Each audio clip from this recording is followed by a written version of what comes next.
Thank you all so much for coming. We're going to discuss life-work balance, okay? So now we only have about 35 minutes. We don't have a lot of time. So we're going to do something today which we very rarely do, which is to take some time to sit back and design our lives. How often do we do that? We don't do it ever. You know, but we're going to do that. We're going to stand and do a little designing of our lives, okay? So a life balance is essential for happiness and for your well-being. It'll help you also with your career success and with your productivity. Now, don't expect any rapid results today. Don't expect an epiphany. That's not going to happen. The way life change mostly happens is slowly, step by step. You want to make a few adjustments today, and we all each have our own unique solutions. No two people are alike, okay? So over time, you'll make adjustments and hopefully you'll come up with a whole set of new life habits. So our goal today is to just find one thing that we might do to change and improve our lives, okay? So that's the goal today, to bring more balance to our lives and allow us to feel happier. Now, there are two handouts. Do not look at them. Look up at me, please. Look up at me. I will come back to them. We'll come back to them in a minute. Welcome if you're late. Come on in. No problem. You haven't missed anything. Now, does everyone have something to write with? You need something to write with. Kevin, you need something to write with. You need pen in your hand. If you're eating, sorry, keep eating, but try and have a pen in your hand at the same time. Okay, so the first exercise is this. You got a pen? Okay, good. Put your hand up if you do not have a pen. Iris, you have a pen? Good. You don't have a pen. Pen over here. Andy, please, a pen. Oh, there are pens on the chairs. Oh my gosh, Andy is so efficient. He has pens on the chairs. Okay, so here's the first exercise. Okay? I want you in silence on your own. Everyone pay attention, please. Look up at me. I want you in silence on your own for about 1 minute, scribble madly about this question, okay? Why you think your life might be out of balance, okay? Why you think your life might be out of balance, okay? So start scribbling. By the way, no one's going to collect this. This is yours. You can take it with you. Yes? Do you mean why as in like what evidence do you have, or why as in like what are the causes of it? Both. I want you to brainstorm about why your life might be out of balance. So it could be causes or the evidence of it. It could be either one. But just brainstorm and write down as many as you can. I'll give you a few days as we're talking now. As I'm talking, I'll give you a few ideas. But start writing.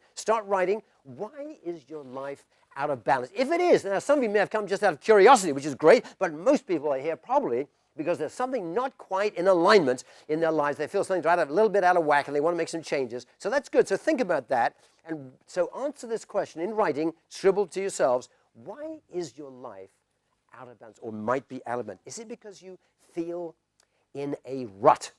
Is it because you feel burned out? If I say something that resonates, write it down, but keep brainstorming on your own. Is it because you feel unmotivated, overworked, bored, jaded? Are you neglecting loved ones? Does your family barely know you? Do you have a minimal or shriveled social life? These are all things that could be contributing. Do you have a supervisor who undermines your self-esteem? Do you have feelings of ennui, E-W-N-U-I, ennui and alienation? Do you feel like an outsider?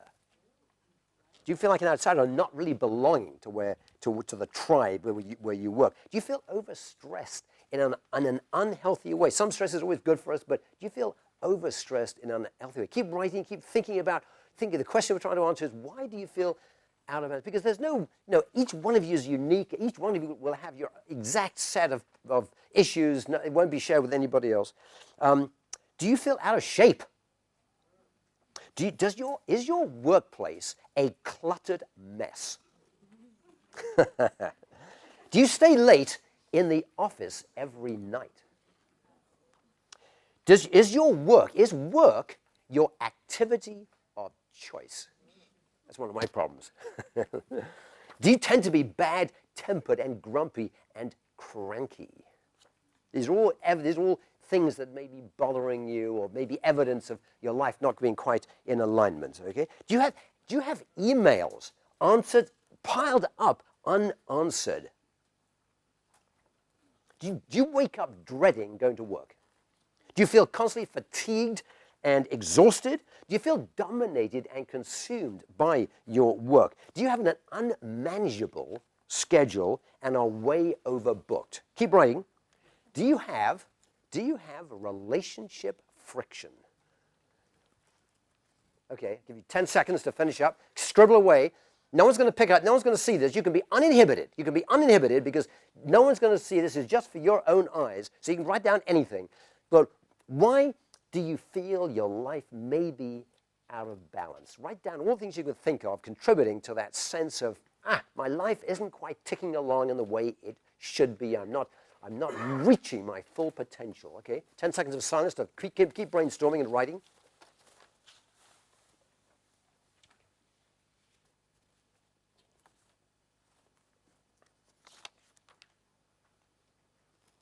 Five seconds.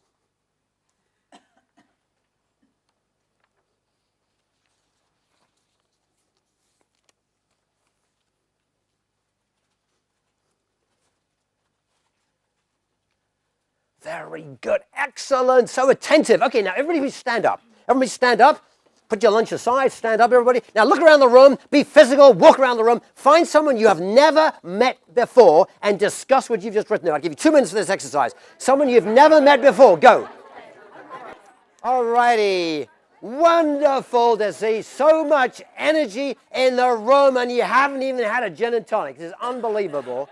Thank you so much. So now, I'm going to call on a few of you. Now, I want to tell you right now that you are allowed to say, Chris, I'm going to pass. You don't have, because some of this stuff is very private and confidential, and none of anybody's business. So if I call on you, feel absolutely free to say, sorry, Chris, I'll pass. That's perfectly okay. I don't make anybody feel uncomfortable.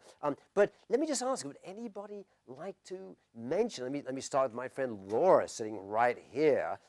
He's a wonderful colleague of mine. Laura, anything you'd like to share with us about how your life might be, things that you're thinking about that you might want to change a bit? Or Sure, yeah. So pretty much for me, I come to work every day at 8:45, and I don't leave until about 7 or 8 o'clock at night, and I have back-to-back meetings between 9 and 5 almost nonstop.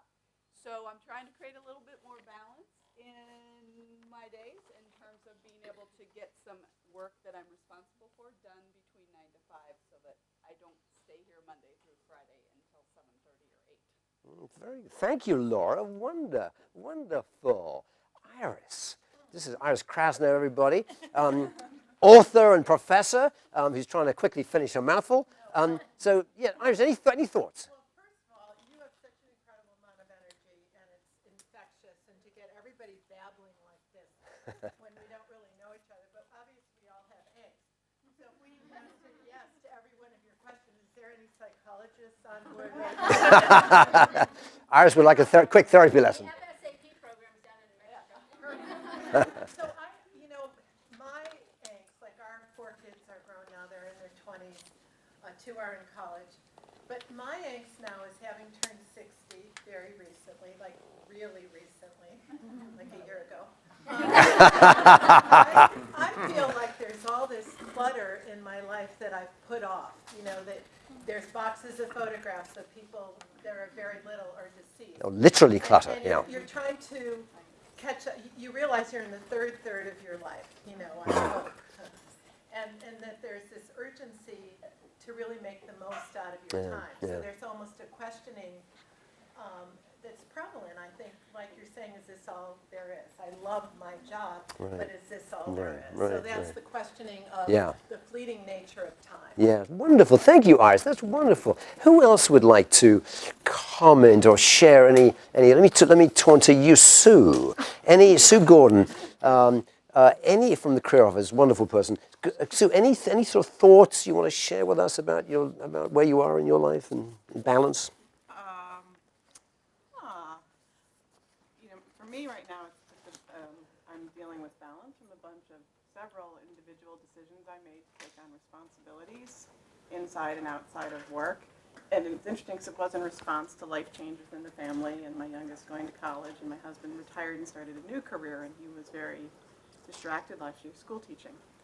which he loves, and that's great. But so I thought, I'm bored. What am I going to do? So I said, well, I'll go back to school myself. And I'm in the MSOD program here, which is, if anybody's familiar with it, it's really demanding.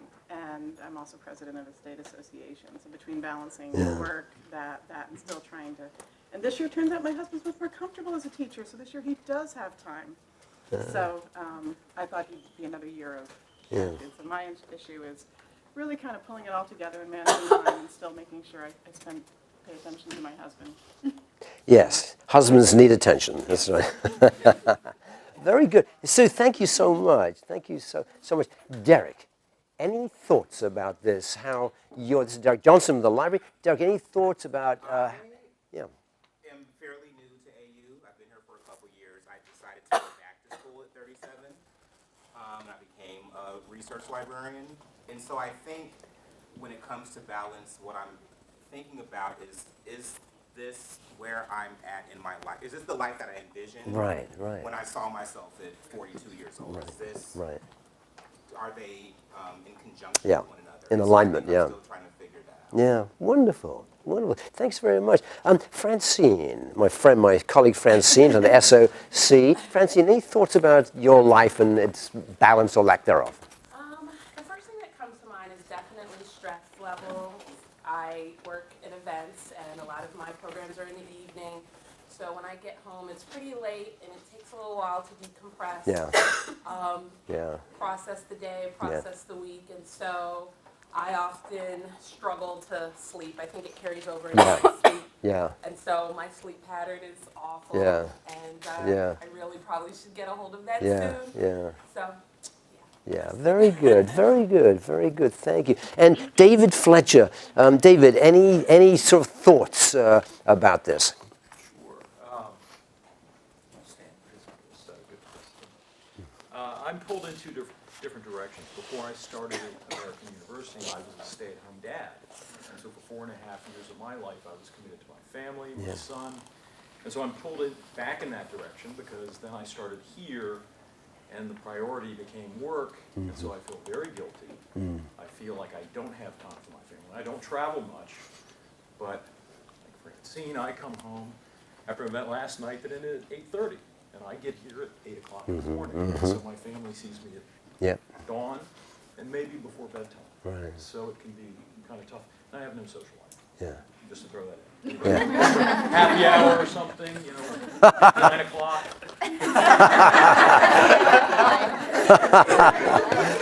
Thank you, David. Okay. So, all right, those are wonderful comments. Thank you all so much for sharing those. Now, let's move then from thinking about what's wrong with our lives to thinking about some solutions. Now, so on silence now, on your own, with a pen in your hand and a piece of paper, I want you to think about this question: What are the possible solutions? Now, don't think in terms of generalities, although that's helpful, but I want you to think in terms of specifics for your particular case, for the uniqueness of who you are. So think about specifically for you and start writing. This, again, you can be uninhibited. No one's going to collect this just for your eyes only. But think, just brainstorm. Write down anything you think of. What are some things you might do that might begin to help? I mean, I'll give you a hint. Coming here today. okay. Yes, I commend you all for coming. Thanks, Annie. I mean, it's wonderful you all came today. Okay, so back to the question. I want you to brainstorm and write down solutions. And again, I will give you some ideas to generate your own thinking here. For example, better time management. Saying no more. Declining other people's requests. Having a more nutritious diet. More exercise, higher quality and longer sleep, quality time with family, friends, and loved ones, doing things which create meaning and purpose for your life. What else? In your particular case, what sorts of things? Is it you need to spend more time with, reach out to friends? Do you need to apologize to someone who you've had a rift with? Do you need to talk to your boss about having a more reasonable schedule? You need to look at all your commitments and decide one or two which you are going to call the person up and say, look, I'm awfully sorry, I made a commitment to you, but now I have to apologize. I'm going to have to decline this because I just can't do it. I've already got too many commitments. I can't manage it. So what actions, what specific actions do you need to take in your life to make a change, to begin to get your life more in alignment with your basic values and your basic mission in life? I'll give you 10 seconds of silence to continue writing.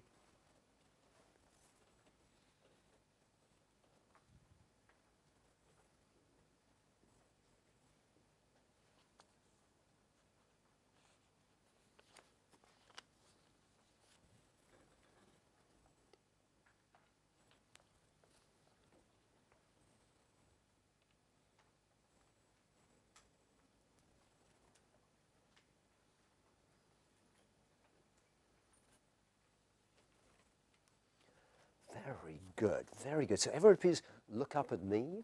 And would you now please stand? Please stand up. And what I want you to do is look around the room, find someone you've never met before, not the person you just paired with, somebody new, somebody completely new, and talk about solutions. Go, 2 minutes.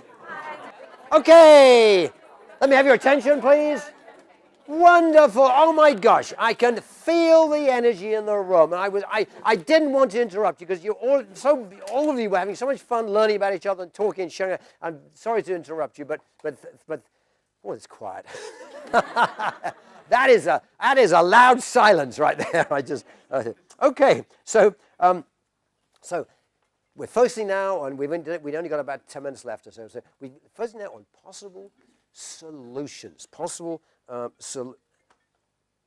solutions. Okay, so let me call on you. Okay, what's your name again? Jason. Any thoughts about as you look at your own life and things that you've thought that you might try, new things you might try. By the way, there are lots of suggestions in the handouts, particularly the one, the bigger of the two, which starts off 50 ways to create balance in your life. There's lots of ideas there, and part of your homework tonight, which I'll come to in a minute, is studying that. But Jason, any of your thoughts about what you might do in your life that you might try to see if you can get a better life balance? Yes, I'm looking for more of an immediate solution. My mother-in-law's in town. Taking her to the airport would be my immediate solution. And it's really knocked out my routine quite a bit, and our routine, that we have two children, young children, 2 and under, and it's just really disrupted the sleep cycle and disrupted our routines. Yeah. And, I'd be happy to make the trip to Dulles. Yes. Make sure it's Dulles, though, not Yeah. National. Right. Yeah. There we have the root cause of so many mother-in-law jokes. Okay. Yes. Thank you, Jed. Okay. Let me go to you, right next to David. Yeah. What's your name again? So Valerie. It's Valerie. Yes, Valerie. So my thoughts are, I also have 2 little ones. So it's just a balance. So once you have them when they're little, they suck away your workout time, your social life, and things like that. And your social life is hoping that you like the parents that they like to be friends with. Exactly. So, I'd like to maybe find out a way to just tell my husband, okay, once a month, these are the dates that I'm going to go see some friends. Yeah. Without the kids, depending on the activities. Yeah. And just put it on the calendar. Very good. Very good. You know, the truth is, you have to look after yourself, because if you don't, you become incapable of looking after other people. So you have to take care of your physical needs, your emotional needs, your mental needs, your spiritual needs, in order that you have then the strength and resourcefulness for your kids. If you don't do that, you won't be able to. So it's very important. Gihan, let me call on you. Gihan is head of the careers office, wonderful, wonderful guy. Again, any thoughts from you on any things that you might try in your own life to I always think of you as a very balanced guy, but any thoughts you have about things you might try, the new ideas you might try? So one of the things I need to do more of, which I'm sure is not a unique problem, is I feel like I don't work out, I don't do anything truly physical intentionally. Yeah. Right? And there's a lot of sitting that's going on. Yeah. As I've passed 50, Yeah. I'm finding various parts of my body are not reacting well to that. Right. Yeah. No, a sedentary life is a killer. I mean, it'll kill you. So you've got to exercise. Yep. And I've tried a variety of motivational strategies in the past to get to the gym and so on, and none of them have truly taken. One of the conversations that we Yeah. I got the suggestion of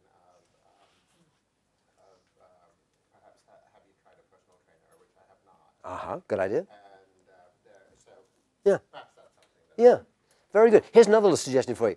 Before you go to bed, put a bath towel next to your bed. And it'll be when you get out of bed in the morning. It'll remind you to sit and stretch, pull your knees up, and just things like that. So that's a little trick by putting the bike by the front door, for example. It reminds you to do it. It makes it easy to do it. You get triggered into the habit. So that you might try that. Very good. Thank you, Gian, very much. Let's we go to you next. What's your name again? Susan, that's right. Susan, any thoughts about this? So at the moment, I find that I'm running from one deadline to the next, to the next, to the next. Yeah. And if someone's not beating down my door for it, it gets postponed. Part of the issue there is that perhaps the time that I'm spending on the deadline items ends up expanding as a result of that. So one suggestion was to consider flipping the time around and actually allocating a little bit of time in the morning to some of the projects that don't yet have to be done immediately, with the idea that by saving that time, I then have a certain amount of time to get the stuff done for deadlines, and then ostensibly, hopefully someday, I'll actually catch up to the point that I'm not running from one deadline to the next. Right, yeah, very good. Very good. That's a very good solution. And another idea to try is in your calendar, put preceding deadline. In other words, if your deadline's on Saturday, on Wednesday I will have written 3 of the chapters, or so, break it down and have sub deadlines can help. Which only works if there's not deadlines on Yes. Tuesday and Wednesday and Thursday and Friday that I have to run. That's right. Well, one thing I commend you for is taking your commitment seriously, because that is a crucial thing we all must do when you make a deadline. When you say I'll do something by Friday noon, very important to actually to do that. So that's important. I commend you. Okay, very good. Before I come to some solutions of my own, anybody else like to share any thoughts about the things anybody else like to share any thoughts? Yes, Iris, very quickly. So I think that we're really hard on ourselves, and there's this urgency to relax. And I just shared with a new friend that I do procrastinate, and sometimes rather than look through that box of photographs, I just want to have a glass of wine and read People magazine. Right. And that it's okay to give yourself a break. Yes, it is. Just do nothing and not feel compelled. That we're human beings, Yeah. not human doing. Yeah, very good, So very good. I just think that's Okay. important. I Yeah. hear so many people that just don't give themselves a break. Yeah, very, very good. And you have some? Well, I was going to say that some of the things that we talked about were things that sounded like good ideas but probably couldn't be done. And I thought it might be worth thinking about how to get closer. In particular, I had put down your work and leave at 5 o'clock, which would totally create the balance but might also create other unpleasantries. Yes, that's right. That's right. Yeah, that's very good. Yeah, that's a point very well taken. So let's just. So I had to put down a few ideas here. Now, a lot of these will be irrelevant to you, so just note down the ones that might be relevant to you. I put down something which I find impossible to do, but disconnect at weekends if you can. Maybe just turn off your iPhone. You can just try and get away for a few hours from being connected to the office. And the second one was say no, decline more requests. So let me try this. Let me try this on Laura now. Suppose Laura comes to me. Can you all hear me? Suppose Laura comes to me and says, "Could I join her? Could I please join some committees for some pedagogical abstruse issue?" So Laura, just ask me if I join you on a committee. Yeah, hey, Chris. And now first I'm going to show you how not to do it. Chris, I could really use your help.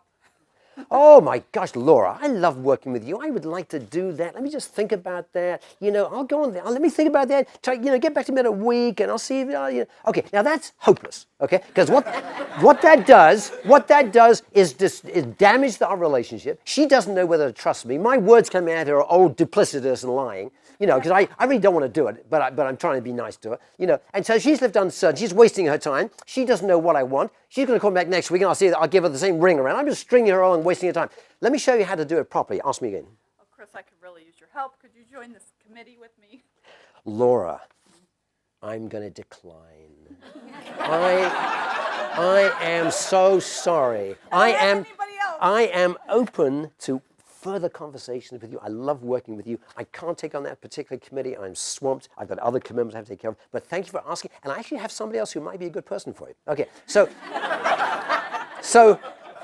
what's good about this is that now she knows where she stands. She doesn't have to waste more time. Is Chris going to do this? I wonder, is he going to do? No, she knows right away she has to now to turn somebody else. And our relationship is strengthened. I've been transparent. She trusts me. It's all good. So the point about it is declining. Yes?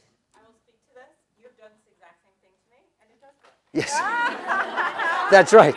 Yeah, that's right. She asked me to give a talk, and I turned her down. Yeah, that's right.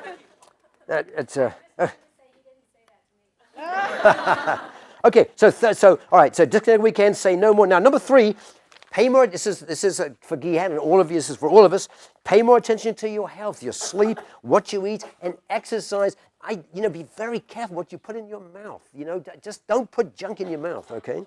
Number 4, avoid toxic people. Avoid toxic people. Complainers, whiners, people with a bad attitude. Just try and steer away. I know it's not always possible, but try and just steer away from them. Number 5, spend time alone without the TV on. Spend time alone, meditating, writing, doing yoga. Number 6, focus on relationships and spend more time with friends and loved ones. 7, laugh and smile more. Have more fun. Number 8, expand your awareness. Read a book, go to an exhibit or play or a concert. Find ways to just increase your awareness of the world. Number 9, explore and experience nature more.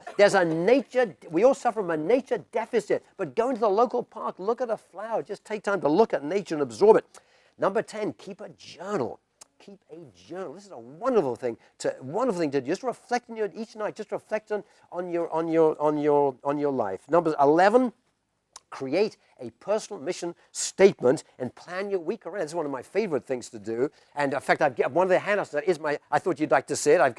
So you have an example of it. I've brought to you for all of you to have a copy of my personal mission statement.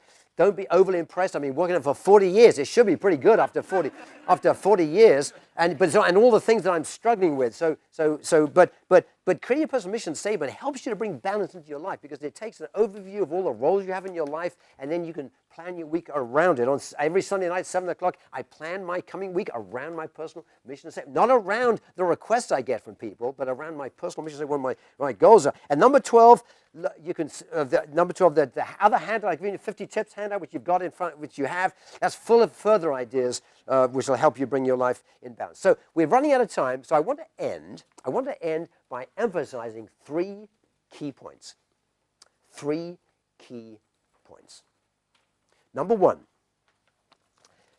the key to having life balance is to focus on your life and then your job. Too many of us, and me included, tend to do the other way around. Focus on our career and job, and then we focus on our life. Now, this is why the personal mission statement is so important. It focuses on your life, and then your job and career is a subunit, a component of that. And that's the way to look at it. Look at your life holistically, your relationships, the people who matter most to you, the projects you've got, non-work and work projects, and then out of that, then create a job.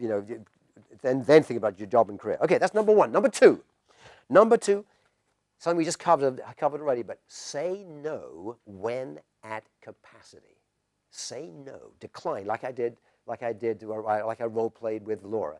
Say no when you're at capacity. So first thing, focus on your life you want to lead, followed by, then think about your job. 2, say no when you're at capacity. And third and finally, find role models and mentors to help you. People who lead balanced lives, and thereby are not only happy, but also they are people who unleash their full potential. They unleash their full potential. So find mentors and people around you. Just look around you in your life. See the people who seem to be doing well, who seem to have an inner tranquility, an inner peace, who also are ambitious and doing well. And they're running for office, they're climbing Mount Everest, they're writing books, all these sorts of things. They're accomplished, but they also have an inner tranquility. Look at them and talk with them and say, how do you do that? What do you do? See what they do and learn from them. Try and bring into your life mentors or role models who can help you. Okay, now homework. This is very, very important. Do not read these 2 handouts. I want you not to read them, but I want you to study them. I want you to study them with a pen in your hand, underline parts which resonate, ignore things which don't make sense to you. Put a star against things that you really want to imbibe and draw into your life. So study those, both those as handed. And by all means, write to me that's the first bit of homework. Sorry, study the handouts. Second bit of homework is to write your personal mission statements. Okay, and just have a go at it. Use mine as a model by all means, but have a go at it. You'll find it. I found it in my own life transformational to write my personal mission statement and to start living my life. That's the life around that story I had written, which you now have in front of you. That story about my life. So I hope that'll be helpful. So draft your personal mission statement, and by all means share it. If you want to send it to me for feedback and comments, I'll be delighted. My email for all of you is Palmer, just my last name, Palmer, Palmer @american.edu, Palmer @american.edu.